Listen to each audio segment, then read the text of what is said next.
I've literally never smelt anything so bad in my life. Have a listen to what happened.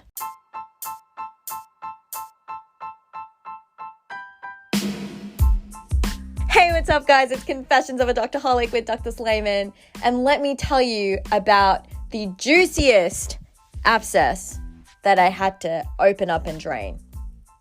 So just a disclaimer, I think I'm a little bit stuffed in the head, and if this grosses you guys out, please feel free to listen to another episode. I refuse to have you not listen to me. Just listen to another episode. I reckon at baseline, I'm a pimple popper. I enjoy it. I'm probably stuffed in the head 100%, but it's something that brings me absolute satisfaction and joy. If some of you follow me on Instagram, I probably never share this with you, but sometimes, I'm not gonna lie, I watch those videos where they clean blackheads and it brings me great satisfaction deep down. Anyway, this guy, he was probably 20 years old, comes to the emergency department and he's in an insane amount of pain. So we have a look at him and he's got this massive abscess on his lower back, slightly above his butt. And we're trying to figure out now, how deep is it? Do we need to take him to the operation room or can we do it at bedside? So this bloke had a chat with him and he's like, it's happened multiple times. Usually it's solved on its own, but this time it seems to have stayed, and he just literally, for the life of him, he can't sit down. He's in an insane amount of pain. So we get a CT scan. We're trying to see how deep it is. We're trying to see if there are connections anywhere and if we're going to struggle. And thank Christ it wasn't too deep. So that means we're going to do it at the side of the bed.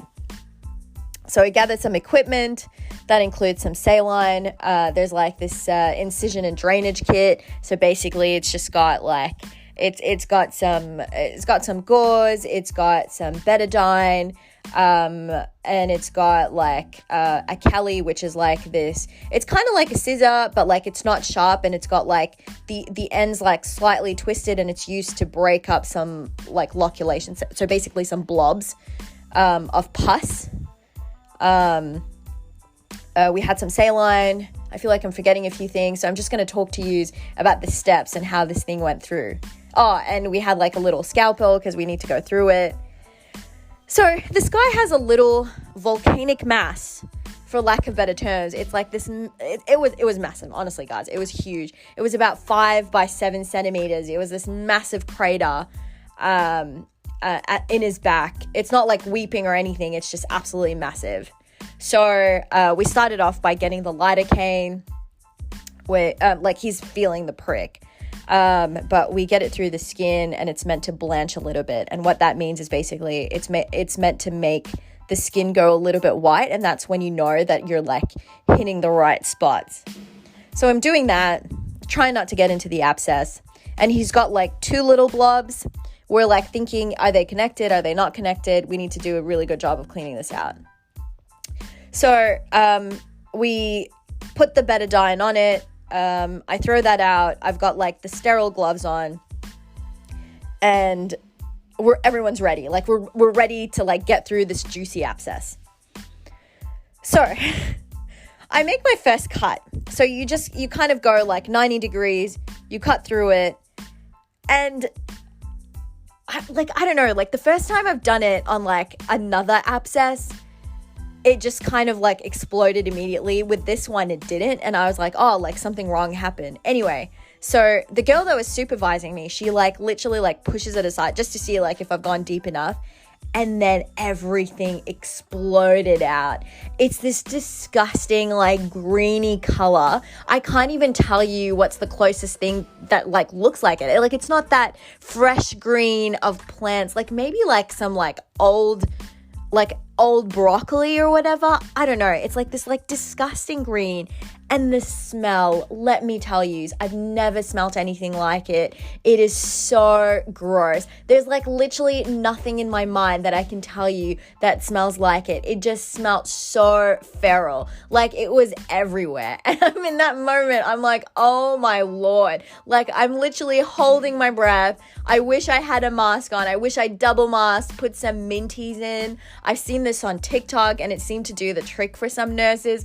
I like literally don't know what to do with myself, but like literally I can't move. I can't do anything. He's got his family inside. The patient is hearing. I literally can't say anything, but this smelled absolutely feral and it was exploding everywhere. Literally we're getting gauze and it's like seeping across, seeping everywhere. I had to incise a little bit more and oh my God, like there's just more coming out and coming out and coming out. And then I come in with that thing, it's called a Kelly. I'm in with that and I start like breaking stuff off. So you basically go in and like, if you think of scissors, because that's the closest thing that it looks like. So it's like, you're like clamping the scissors shut, you go in and then you open it up to break the loculations or like the blobs of pus. So what it feels like is it feels like you've got a little bit of resistance and then you do that and it like you feel something like breaking apart and then there's just like more pus going on. And like I'm trying to work in like a systematic manner. So like I'm going clockwise, I'm going superficially, and then I'm going a little bit deep until I feel like an edge with healthy tissue. And we're just going and squeezing, going, squeezing, going, squeezing until there's like nothing left to go. And then we go to the other little blob. And the same thing happens again. It was a lot smaller. So like the incision that I made was heaps smaller until there was literally like nothing else to go. So everything's out. We get the saline, in a syringe and I'm like literally cleaning everything out and you clean and you clean and you clean until like literally there's like nothing else. Like this guy is cleaned raw. There's no pus in there. It's like literally went in every corner. There's no pus in there. There's nothing in there. It's great. And then we found that actually these two blobs were connected. We couldn't get like the Kelly to go through, but like whenever we flushed it with water, it would come out. So like the first volcano, if you put water in the crater, it would come out from the other little blob. So we knew they were connected, but we couldn't like physically get through it, which is probably a good thing because it's easier to heal. And then we got something that's called new gauze. And what it is basically, it's like a shoelace of this sterile gauze. And you basically like pack it in the place where the abscess was. And the reason we want to do it and we're not closing it is because we want everything out. We don't want the bacteria to grow again.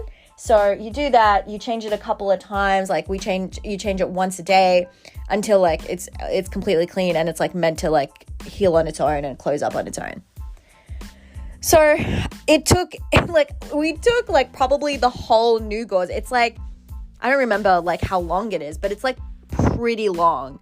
And you're just stuffing and you're just like packing. You start in one area and you keep packing and packing and packing until you kind of get the same appearance of that abscess, but it's literally like gauze that you're filling inside. And obviously this kid's on antibiotics.